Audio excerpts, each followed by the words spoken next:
Do you ever just walk into your gym and there's just crap everywhere? I'm so sorry. I'm gonna take a moment, get this dumbbell, get this weight, put it on the shelf. We got a dumbbell, put it away and back, straighten out the mat, foam roller with the foam roller, straighten out the shoes. The more structured, sometimes when your life is crazy, and I get it, well, there's more to life than just training, right? Is there? But sometimes the condition of the spaces that we play in and live in are an indicator of how life is going. So I encourage you to take a moment and bring order back to your training space. You know, sometimes I come down by the bikes and there's tissues and there's 4 water bottles from 3 different rides and old towels and stuff, and I'm just like, okay, everything needs to be refreshed. And this is just such a good time of year to just straighten things out, refresh things. But what an amazing weekend, beautiful weekend for training. Mondays are always about bringing the body. Remember, the purpose, the why we meet on Mondays is just important as that we meet on Mondays. We meet on Mondays to restore movement. And that's it.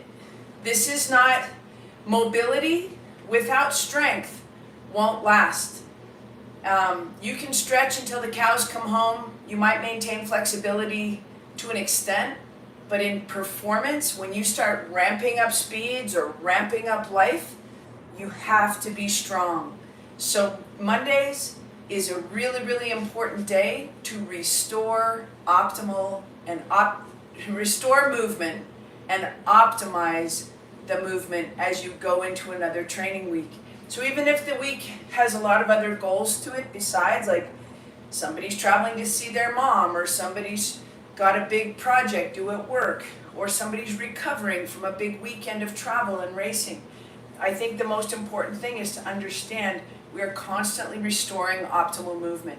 Time, as we get older, gravity, which is never going away, negatively impact your body position as it relates to the planet. And this is what we do on Mondays and throughout the week. So don't get me wrong, it's Mobility Monday, but it should be Monday, Wednesday, Friday, Tuesday, Thursday, Saturday, and Sunday. And morning, noon, and night, like constantly moving. In airports, reaching for the sky, throwing down a founder, doing different things throughout your day to just always have that clear understanding, what do I feel like when I'm moving well? All right, so let's just get that. Hopefully you've got your foam roller. If you've been doing this with me for a while, you know I'm usually pretty vigilant about the lower leg.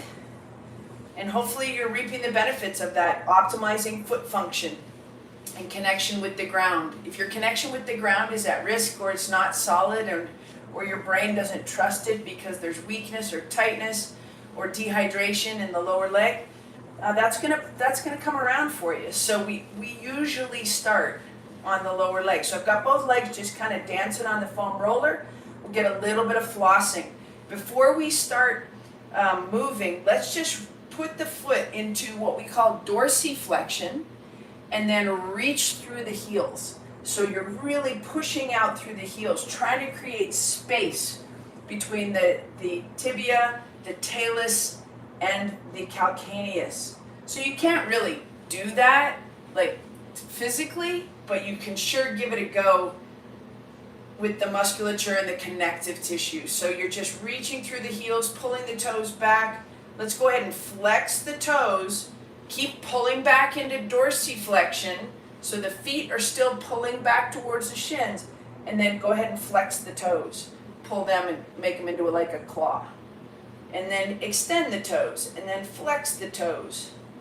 So you can feel as we reach through the heel and we flex and extend the toes, you're gonna feel that through the bottom of your foot. So if you've ever had plantar fasciitis, that's one of those exercises where they want to strengthen the feet by pulling a towel towards you. This is very similar to that, just in a different position. Flex and extend the toes. Okay, that's good. Let's go ahead and flex and extend the ankles. floss through the ankles, straight down. If you want to really focus on it, and I want you to, push down into the big toe and extend, which is bringing everything into internal rotation. This is all tied into optimal mobility up into the hips. But if you extend the toes down, extend the ankles, and push down into the toes, you're going to get a little bit of movement up into the femurs. So just pull the toes back, push the big toe down, and then we can go ahead and let's invert and evert the feet. Invert and evert. So we're making sure we've got beautiful function through the ankles, through the feet, through the toes, everything in the lower leg. Good, good. And we're going to be patient because that's kind of my middle name. Patient to a fault. We're going to do that all again.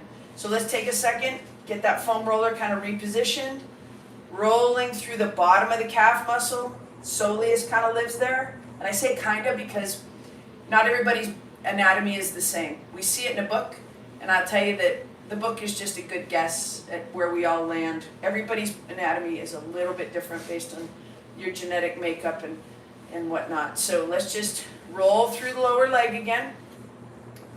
Good. Let's do it in a little bit of a different order. So let's do the ankles first, pushing down into the big toes, down into the big toes, down into the big toes. 5, 6, 7, 8. Now we're going to invert, so touch the bottoms of the toes, and then evert. Chase the pinky toes to the side. Invert, evert. 3, 4. Just let your knees toggle as they want to, as it relates to the feet. The more your ankles move, the less your knees will move. But if your feet are ankles are really tight, you might get into external rotation, and then as you come into the eversion, your knees might toggle in. So not a lot of rules here, just move the feet the best you can. It's still good stuff, okay? Now we're gonna pull into dorsiflexion and then flex the toes. 3, 4, this time you should have better function. 5, I definitely do. 6, I had a couple of sleepy toes there for a while. 8, 9, and 10. Good. All right, let's jump that foam roller right up to the hips. And we're just sitting on the side, working through that left butt. And we want to feel that kind of dull, I've worked you ache. We don't want pinny. If you've got pinny, you might have just overcooked it a little bit this weekend. And just remember to keep focusing on recovery.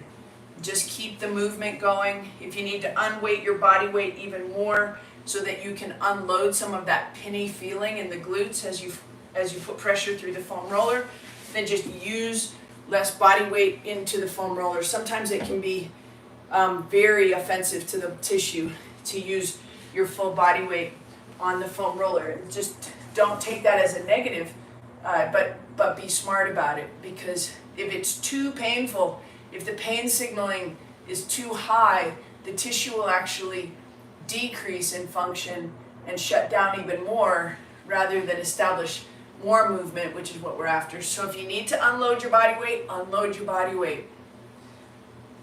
Okay, just working through that right side glute. And good. All right, let's take it up into a full kneeling position. If your body doesn't love this position, if you're with me a lot, you should be getting pretty used to this position, and it should be really easy. I can almost do this on a wood floor without a pad now. But I don't do it all the time because I don't like to punish myself. I mean, I can do it. It just still bothers me a little bit. Let's take the feet just outside of the knees, which brings the hips into internal rotation. So we're just into that full kneeling, hips internally rotated, and we're just going to go through a nice head wrap. If you have a longer foam roller, just do your head wrap with your longer foam roller. And so when we're in the full kneeling position, it stabilizes the lower body a little bit more, so you get less motion through the hips. So you'll get hopefully more motion through the upper body. Go the other way.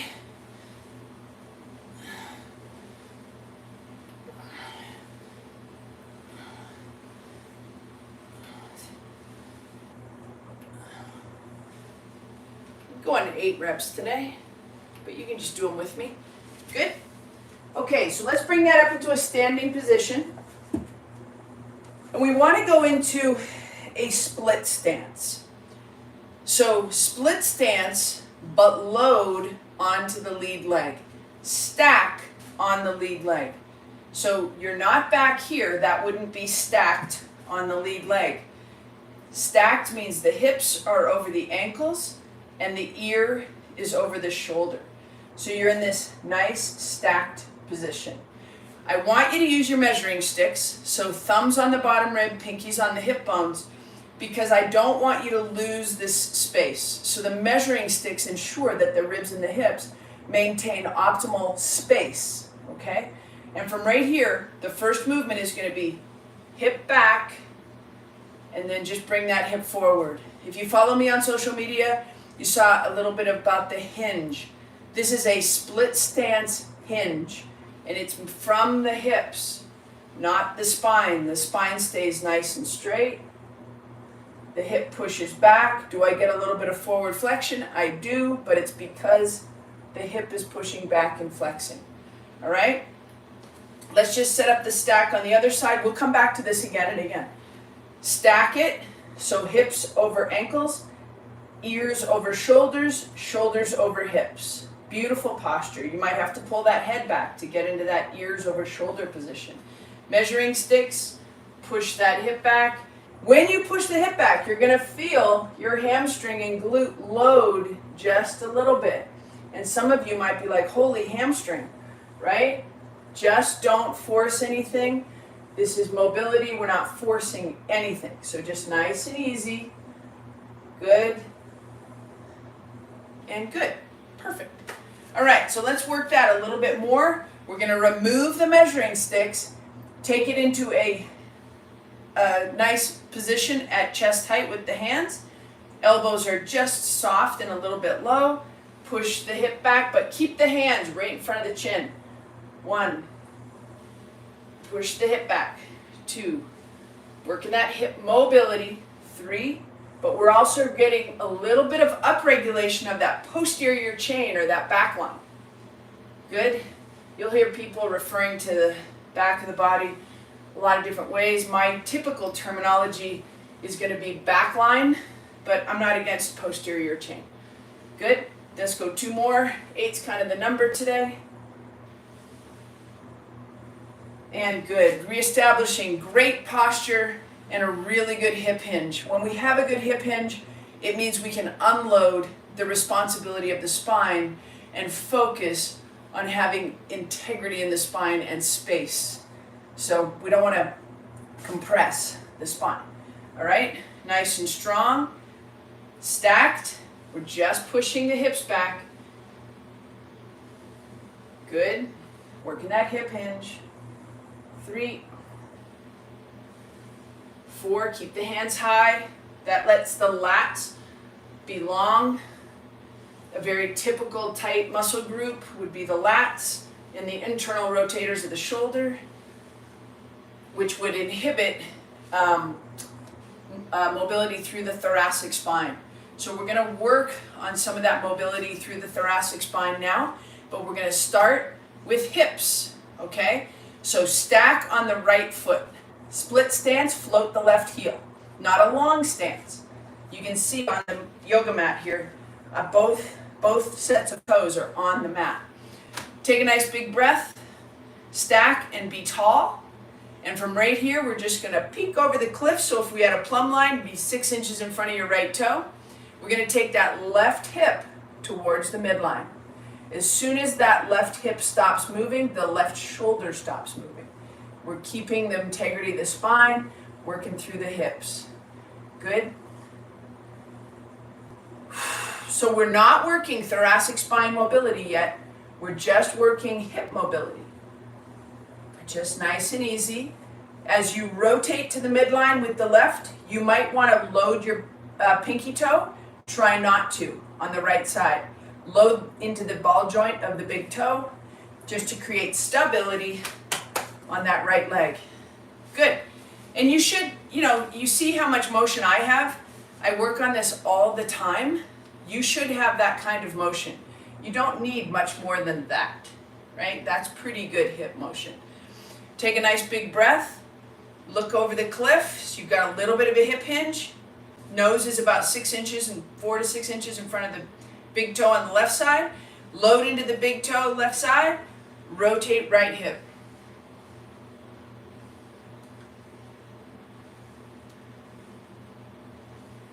Good. Load into that right hip. We want stability on the left side. It's pretty darn good. And nice, that feels nice. Not a lot of running this weekend. I'm really focusing on time on the bicycle. So let's take a wide stance. Now we're gonna let you flex your spine a little bit, okay? Or we want you to flex your spine. So heels outside of toes, wide stance. Tuck your chin, that immediately flexes the spine. Look down, roll the shoulders to the front, and just let the backs of the hands go all the way to the ground. And then go ahead and undo that into that anatomical position where you can see your palms. Okay, so we're gonna tuck the chin, roll the shoulders, take it all the way down, and then take it all the way back up into anatomical position, palms forward. Squeeze shoulder blades if you want, look up if you want. Tuck the chin, roll the shoulders, and then bring it all the way back. So in order to have a strong spine, you need to have a mobile spine, or we want to have a mobile spine. We want that spine to be able to side flex. We want that spine to be able to rotate. We want that spine to be able to forward flex, and we want that spine to extend. And that gives us that full spectrum for whatever we need to do. So if you need to throw a ball, or if you need to hit a tennis ball or a pickleball, then you need a spine that can do all of it, right? So don't shy away from moving it. So right here, tuck the chin, roll the shoulders. Let's reach behind the heels. And then come all the way back up. Reach behind the heels. Come all the way back up. Let's go the yin and the yang arms. So we'll go left arm low, and we're just gonna side bend. Keep the hips in one place. We'll go the other side, side bend. Just like that. 2, and 2, and 3, 3. We'll go to 5 and 5. 4, side bend. So we're just staying skinny sideways. We're not into a big forward flexion. Good, side bend, okay? Very nice. All right, let's work a little more thoracic spine mobility.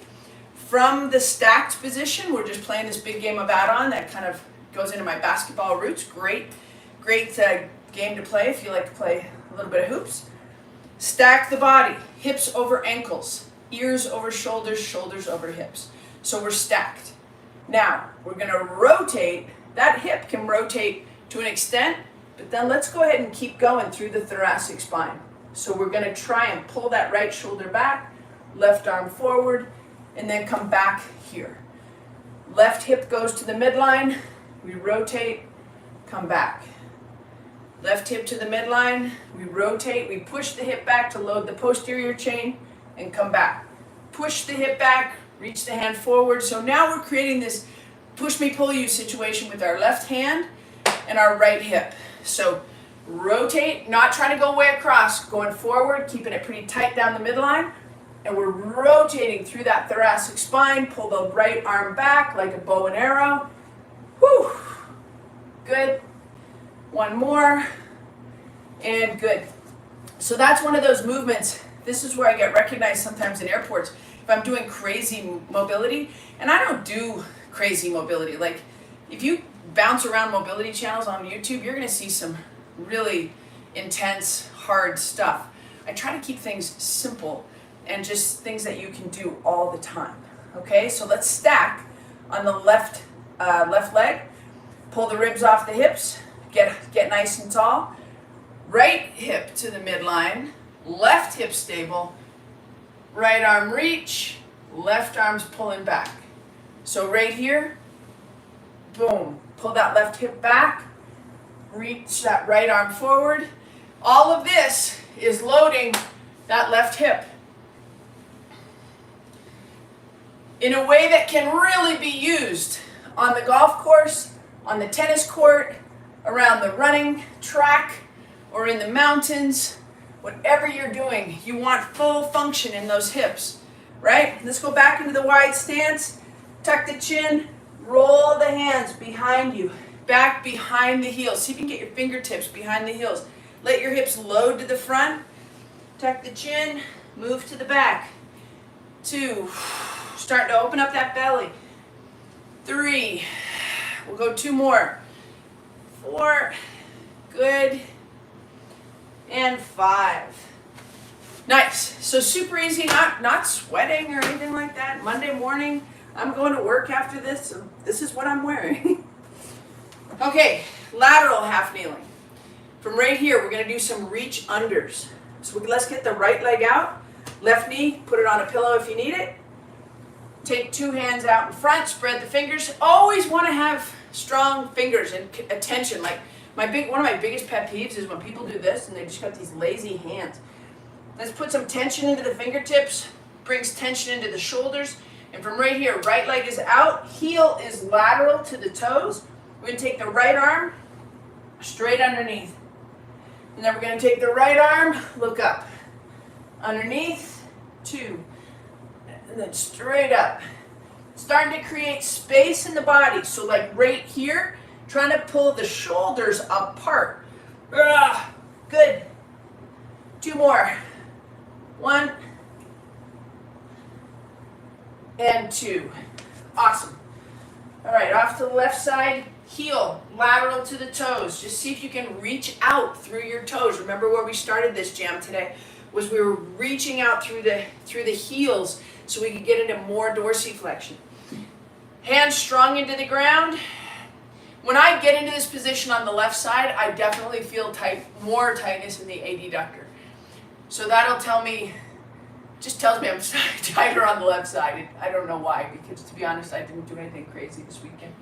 So right there, just giving that a little bit of love. Hands are strong, and the love is just a little bit of pulsing into the position so that we can get maybe a little more blood flow into there. Okay? So just nice and easy. Let's take that left side, reach under, and reach up. Reach under, and reach up. 3, 4, 5, taking it to 8, 6, 7, and 8. All right, guys. Happy Monday. Remember, mobility is only the beginning. This is only the beginning. Hopefully you've had a good start to your week. Tomorrow, Thursday, and Saturday should be strength days in my world. If you ever need to shift those, there's no big stress. If you had to do strength later today, go get it done. Or if Monday, Wednesday, Friday are your strength days, definitely do that. This is just setting you up for success. Thanks for joining me here on Monday.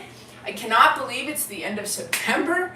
Yeah, it's like Canadian Thanksgiving before you know it. All right, everybody. Peace out. Have a good week.